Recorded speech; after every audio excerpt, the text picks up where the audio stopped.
Sir నమస్కారం sir. నమస్తే అండి. సార్ ఇళయరాజా గారి బయోపిక్ రాబోతుంది sir. Star hero Dhanush Ilaiyaraaja గారి రోల్‌లో కనిపించబోతున్నారు. సో, అందుకు సంబంధించిన ఫస్ట్ లుక్‌ని కూడా రిలీజ్ చేయడం చూస్తున్నాం. మరి సినిమాలో ఏం చూపించబోతున్నారు? ఇళయరాజా గారి అసలు బయోగ్రఫీ ఏంటి? మీ ఒపీనియన్స్ దీనిపై సినిమా పైన? ఇళయరాజా ప్రయాణం, హ్మ్. ఇళయరాజా సంగీత ప్రయాణం సినిమా అది ఫస్ట్ లుక్ రిలీజ్ చేశారు వాళ్ళు. పాత మెడ్రాస్ నగరంలో ఒక హార్మోని తగిలించుకున్నటువంటి ఒక యువకుడు అలా నిలబడి ఉన్నటువంటి స్నాప్ ఒకటి రిలీజ్ చేశారు.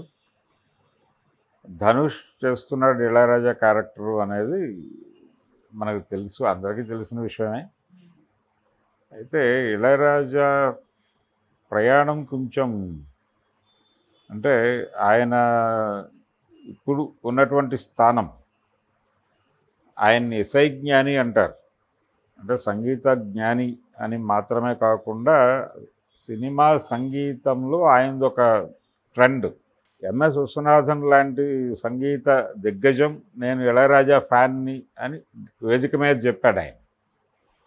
అది ఇళయరాజా రేంజ్. ఈ స్థాయి సాధించడానికి ప్రారంభం ఏమిటి అనేది, పావలర్ బ్రదర్స్ అనే పేరుతో వీళ్ళు కమ్యూనిస్ట్ పార్టీకి కొంత సన్నిహితంగా ఉండేటువంటి గ్రామం నుంచి వచ్చినటువంటి వాళ్ళు పావలర్ బ్రదర్స్. వీళ్ళు ఇళయరాజా, గంగయ్య అమరన్, వీళ్ళిద్దరు అన్నదమ్ములు. వీళ్ళతో పాటు ఇంకొక బ్రదర్ ఉండేవాడు, ఒక అన్నగారు ఉండేవాడు. ఈ అన్నగారు పావలర్ బ్రదర్స్ అనేటువంటి సంస్థని ప్రారంభించిన అతను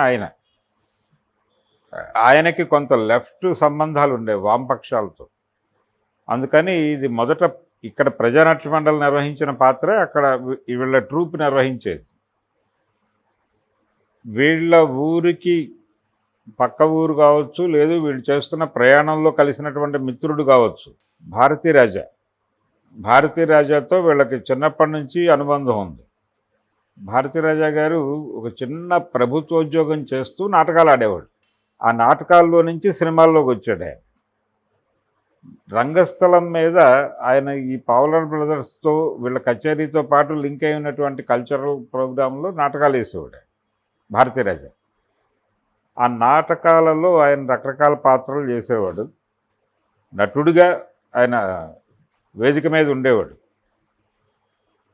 ఈ క్రమంలోనే వీళ్ళకి పరిచయాలు ఏర్పడినాయి. ఈ పరిచయాలు తర్వాత ఆయన సినిమాల్లోకి వెళ్ళిపోయాడు. సినిమాల్లోకి వెళ్ళిపోయిన తర్వాత మేము కూడా సినిమాల్లోకి వస్తామని వీళ్ళు అడిగినప్పుడు మెడ్రాస్ తీసుకెళ్ళాడు. మెడ్రాస్ తీసుకెళ్ళినప్పుడు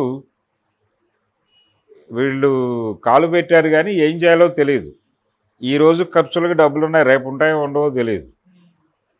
ఇటువంటి కండిషన్లో వీళ్ళతో రోజువారీ సినిమాల్లో ఏదో పని చేస్తే తప్ప వీళ్ళ జీవనం వెళ్ళదు. కానీ అక్కడ అవకాశాలు ఉన్నాయో లేదో తెలియదు, లేవనేది స్పష్టం. ఏదో పద్ధతిలో ఎక్కడో చోట అకామిడేట్ చేయాలి వీళ్ళని. ఈ అకామిడేట్ చేయడానికి టైం పడుతుంది కాబట్టి ఈ లోపల ఏం చేయాలి అని భారతీరాజా ఆలోచించి బాలసుబ్రహ్మణ్యం దగ్గర ప్రవేశపెట్టాడు వాళ్ళు. ఓకే. బాలసుబ్రహ్మణ్యం గారు అప్పుడు కచేరీలు చేసేవాడు, సినిమా సింగర్గా కొనసాగుతూ. ఘంటసాల గారు ఉన్నారు. ఇంకా ఘంటసాల గారు ఉన్న టైంలో పెద్ద హీరోలందరికీ ఆయనే పాడేవాడు. కమెడియన్స్కి చంద్రమోహన్ లాంటి లేదా కృష్ణ, శోభన్ బాబు లాంటి హీరోలకి ఈయన పాడేవాడు. అక్కడికి శోభన్ బాబు గారు అబ్జెక్ట్ చేసేవాడు, ఘంటసాల గారే పాడాలి నాకని ఇన్సిస్ట్ చేసి పాడించుకునేవాడు ఆయన.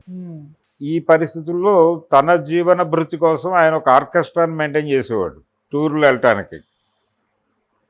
ఆ ట్రూప్లో ఇళయరాజాని జాయిన్ చేశాడు. ఇళయరాజా, గంగయ్య అమరన్ వీళ్ళు జాయిన్ అయిపోయారు. ఆ తర్వాత ఆ ట్రూప్తో కొనసాగారు వీళ్ళు, బాలసుబ్రహ్మణ్యం ట్రూప్తో. ఈ ప్రాసెస్లో జీకే వెంకటేష్ దగ్గర ప్రవేశపెట్టాడు ఆయన.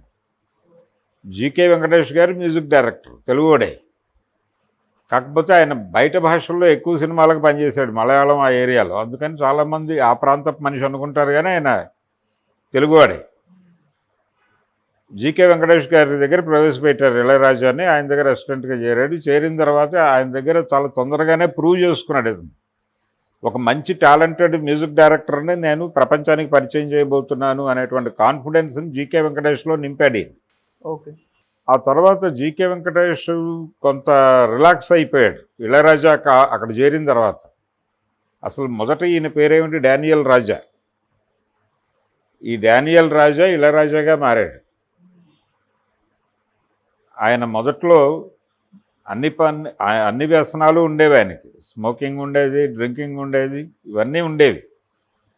కానీ క్రమంగా అన్నీ పరిహరించుకున్నాడు. ఈ డానియల్ రాజా అనే పేరు, ఆ ఇళయరాజా అనేటువంటి పేరు తీసుకొచ్చి ఆ పేరుతో పాటు మిగిలినవన్నీ పక్కకు పెట్టేసి ఒక ఆధ్యాత్మిక ఋషిలాగా తన్ని తాను మలుచుకుని కనిపిస్తాడు ఆయనకు. ఇలా బాలసుబ్రహ్మణ్యం గారి ఆర్కెస్ట్రాలో నుంచి జీకే వెంకటేష్ దగ్గరకు వచ్చి జీకే వెంకటేష్ దగ్గర ఆయన చాలా పాటలు ఈయన కంపోజ్ చేసేవాడు ఆయన పేరుతో. రాశాను ప్రేమలేఖలు అని ఒక పాట ఉంటుంది శ్రీదేవి అనే సినిమాలో, బాలసుబ్రహ్మణ్యం పాడాడు ఆ పాట. దాచాను ఆశలన్నీ నీలో అని సాహిత్యం. ఏఆర్ రెహమాన్ ఆయన దగ్గరే కంప్యూటర్ ఆర్గనైజర్గా ఉండేవాడు. ఆ ఉండే క్రమంలో ఒక చిన్న డిస్ప్యూట్, అంటే ఆయన నిరంకుశంగా ఉండేవాడు ఇళయరాజా. వృత్తి పట్ల చాలా నిరంకుశంగా ఉండేవాడు. అలా ఉండాలి అనుకునేవాడు ఆయన. అలా ఉండాలి, అలా ఉంటే తప్ప పని అవ్వదు, మనం అనుకున్నది అనుకున్నట్టు ఎగ్జిక్యూట్ కావాలి అన్న ధోరణిలో అలా నిరంకుశంగా ఉండేవాడు. ఆయన గీతాంజలి సినిమాలో చేసినటువంటి ఒక పాట, ఒళ్ళంతా తుళ్ళింత కావాలిలే అనే గిరిజ మీద చిత్రీకరణ జరిగినటువంటి పాట ట్యూన్ విషయంలో రెహమాన్ చేసినటువంటి కొన్ని వ్యాఖ్యలు నచ్చక అతన్ని ట్రూప్లోంచి తొలగించాడు ఆయన. ఓకే. ఆ తర్వాత తను వెళ్ళి తనదైన పద్ధతిలో అదే మణిరత్నం ద్వారా ఆయన మ్యూజిక్ డైరెక్టర్ అయ్యాడు రోజా సినిమాతో. ఎలాగైతే ఈయన అన్నాకిళి సినిమాలో ఒక ఫీమేల్ సాంగ్తో ప్రవేశించి అప్పటి ఇండస్ట్రీ గతిని మార్చాడో, అలాగే రోజా సినిమాలో ఒక ఫీమేల్ సోలోతో రెహమాన్ ఎంట్రీ ఇచ్చి చిన్ని చిన్ని ఆశ పాట, దాంతో ఒక పెద్ద సక్సెస్ చూశాడు ఆయన. ఇలా రెహమాన్ కూడా అక్కడి నుంచి వచ్చినవాడే, ఆ కాంపౌండ్ నుంచి వచ్చినవాడే. ఇది ఇళయరాజా చరిత్ర.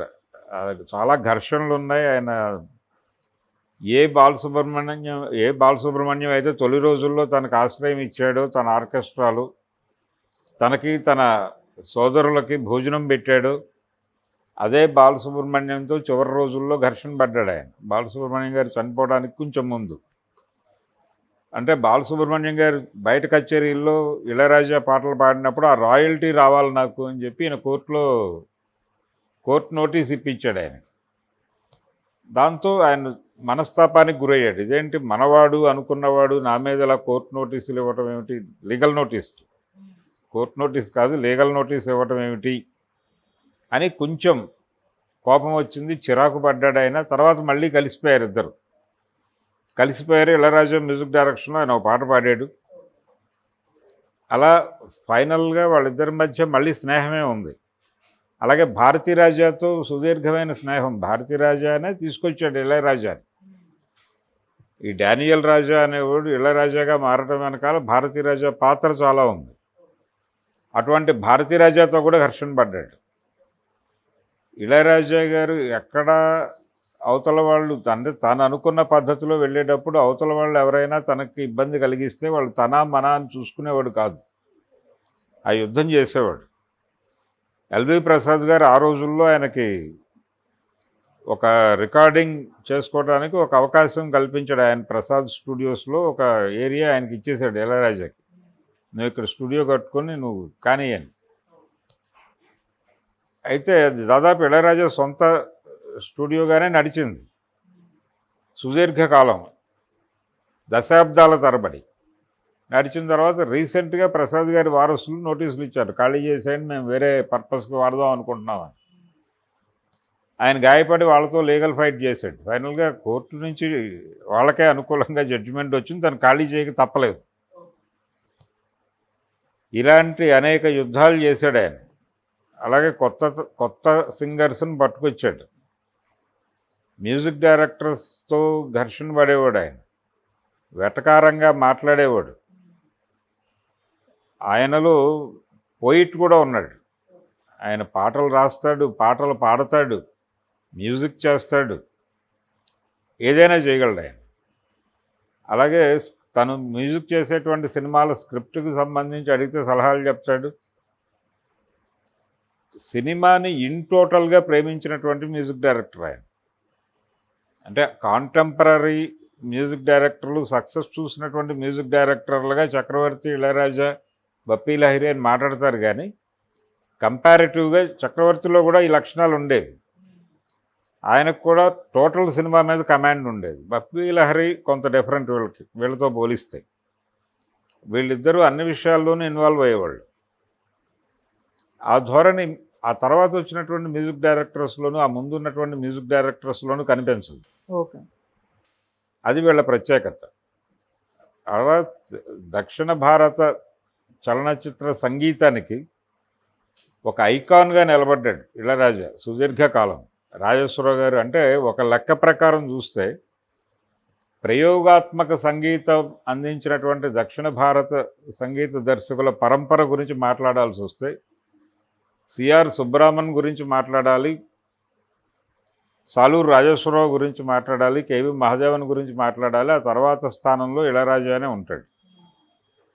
రెహమాన్కి కూడా ఇళయరాజా నుంచి ఒక పేజీ కేటాయించాలి, కానీ ఆ పరంపరలో చూస్తే సాలూరి మహాదేవన్ తర్వాత ప్లేసు ఇళయరాజాది. అది ఇళయరాజా గారి జీవితం, ఆయన సాధించిన విజయాలు, ఆయన ప్రభావం, భారతీయ సంగీతం మీద ఇళయరాజా ప్రభావం, భారతీయ సినిమా సంగీతం మీద కూడా ఇళయరాజా ప్రభావం ఉంది. ఇళయరాజా ట్యూన్స్ చాలా హిందీలో కాపీ చేశారు. ఇవన్నీ చూసే తర్వాత ఆయన చాలా కట్టుదిట్టమైన, అంటే తమ ట్యూన్లు ఎవరు కాపీ చేయకుండా అలా కట్టుదిట్టమైన చట్టబద్ధమైన ఏర్పాట్లు చేసుకున్నాడు తన చుట్టూ. అందులో భాగంగా చాలామంది డైరెక్టర్లతోనూ ప్రొడ్యూసర్లతోనూ కూడా ఘర్షణలు పడ్డాడు ఆయన. అటువంటి అరుదైనటువంటి కొంచెం కాంట్రవర్షియల్గా కనిపించేటువంటి ఘర్షణాత్మక వైఖరి అనుసరించేటువంటి విపరీతమైన టెంపర్మెంటు, విపరీతమైన ప్రతిభ ఉన్నటువంటి సంగీత దర్శకుడు, అరుదైన వ్యక్తి ఇళయరాజా. ఆయన మొదట్లో నాస్తికుడిగానే ఉండేవాడు. అంటే కమ్యూనిస్ట్ పార్టీ సభల్లో పాడేవాడు, కొంత నాస్తికత్వంలో ఉండేవాడు. తర్వాత మూకాంబిక భక్తుడయ్యాడు. ఆ తర్వాత ఆయనలో విపరీతమైన ఆధ్యాత్మిక చింతన, గెటప్పే మారిపోయింది. అంటే ఎర్లీ డేస్లో ఆయన మ్యూజిక్ డైరెక్టర్ కావడానికి ముందు జీకే గారి దగ్గర పనిచేసే రోజుల్లో నాతో కలిసి తాగేవాడు ఇళయరాజా అని చెప్పి రజనీకాంత్ ఒక మీటింగ్లో చెప్పాడు. ఆయన 1000 చిత్రాల సందర్భంగా జరిగిన సభలో మాట్లాడాడు. అవును.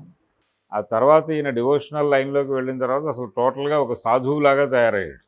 అలా ఇప్పుడు చూసేటువంటి సాధువులో కూడా టెంపర్మెంట్ ఉంది అనేది మన ఎల్వి ప్రసాద్ గారి కాంపౌండ్ ఖాళీ చేసే రోజున ఆయన్ని చూస్తే అర్థమైంది ప్రపంచానికి.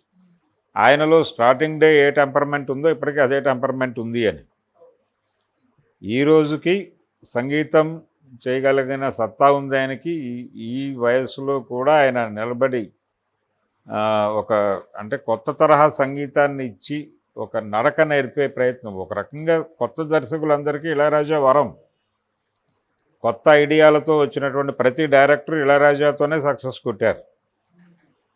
శివ సినిమాలో రామ్ గోపాల్ వర్మ చేసిన పని ఎంత ఉందో ఆర్ఆర్తో ఇళయరాజా చేసిన పని అంత ఉంది. ఆ సినిమాలో ఒక సీన్ ఉంటుంది, కాలేజీలో స్టూడెంట్స్ కొట్టుకునే సీన్. అంటే నాగార్జున జేడి చక్రవర్తి వెనకాల పరిగెత్తుకుంటూ వెళ్ళి కొడతాడు, క్లాసుల లోపలికి జొరబడి కొడతాడు. అక్కడ ఒక విషాద సంగీతాన్ని ఆర్ఆర్గా సెట్ చేశాడు ఆయన. ఇదేంటి యాక్షన్ సీన్లో ఇలా మీరు వైలెన్స్ తీసుకుని విషాదంగా వెళ్ళారు అని అడిగాడు ఆయన. అడిగితే చెప్పాడు, సరస్వతీదేవి ఏడుస్తోంది అనేది నా సెన్స్. అంటే కాలేజీలో ఇలా కొట్టుకోవటం అనేది చూసి సరస్వతీదేవి హృదయం తల్లడిల్లి దాన్ని ఆర్ఆర్గా వాడాను నేను అన్నాడు ఆయన. ఆ లెవెల్లో ఉండేది ఆయన.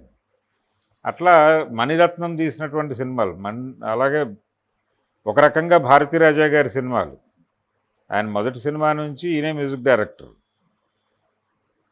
భారతీరాజా గారి ప్రతి సినిమాకి ఈయనే సంగీత దర్శకుడిగా ఉండేవాడు. తర్వాత ఆయన కూడా చివరిలో రెహమాన్ని వాడాడు. 16 వయదులే సినిమా ప్రారంభమైంది. ఆ సినిమాకి ఇళయరాజా గారు ఇచ్చినటువంటి ట్యూన్ సిరిమల్లె పువ్వ సిరిమల్లె పువ్వ అనేది తెలుగులో యథాతథంగా చక్రవర్తి గారు వాడారు 16 ఏళ్ల వయసు సినిమాకి. అక్కడి నుంచి ఇళయరాజాతో ప్రయాణం, భారతీరాజాకి ఇళయరాజాకి, భాగ్యరాజా ఇళయరాజా, ఇలా మొత్తం క్రియేటివ్ డైరెక్టర్స్ ఎవరైనా సరే వంశీ ఇళయరాజా. అలాగే విశ్వనాథ్ గారితో ఆయన చేసిన సినిమాలు, ఆయన చేసినటువంటి పాటలు, అలాగే బాపు గారితో ఆయన చేసిన సినిమాలు 2 సినిమాలు చేశాడు. మంత్రి గారి వియంకుడు, శ్రీరామరాజ్యం. ప్రతి క్రియేటివ్ డైరెక్టరు ఇళయరాజా ఉంటే మన పని సగం అయిపోతుంది అని భావించేవాళ్ళు. ఆయన మనకి లేని ఆలోచనలు కూడా ఆర్ఆర్లో క్రియేట్ చేస్తాడు, సినిమాని ఎన్హాన్స్ చేస్తాడు, నెక్స్ట్ లెవెల్కి తీసుకెళ్తాడు అనేటువంటి ఒక నమ్మకంతో ఆయన చేతిలో పెట్టేవాళ్ళు సినిమాని. సితార సినిమా ఆర్ఆర్ అయ్యే వరకు ఆ సినిమా చూసినటువంటి ఏ డిస్ట్రిబ్యూటరు కొనడానికి సిద్ధపడలేదు. దాని ఆర్ఆర్ కంప్లీట్ అయిన తర్వాత విత్ మ్యూజిక్ సినిమా చూసిన తర్వాత కొన్నారు. అది ఇళయరాజా గొప్పతనం. మరి ఆ వ్యక్తి జీవితాన్ని తెర మీద చూపించేటప్పుడు ఆయన సంగీతంలో చేసినటువంటి ప్రయోగాలు, అలాగే వ్యక్తిగా ఆయన ప్రయాణంలో ఉన్నటువంటి వైరుధ్యాలు, వైవిధ్యాలు, వీటన్నిటినీ కూడా తెర మీద పలికించగలిగితే ప్రపంచవ్యాప్తంగా ఉన్నటువంటి ఇళయరాజా అభిమానులందరూ ఆ సినిమా చూసే ఛాన్స్ అయితే ఉంటుంది.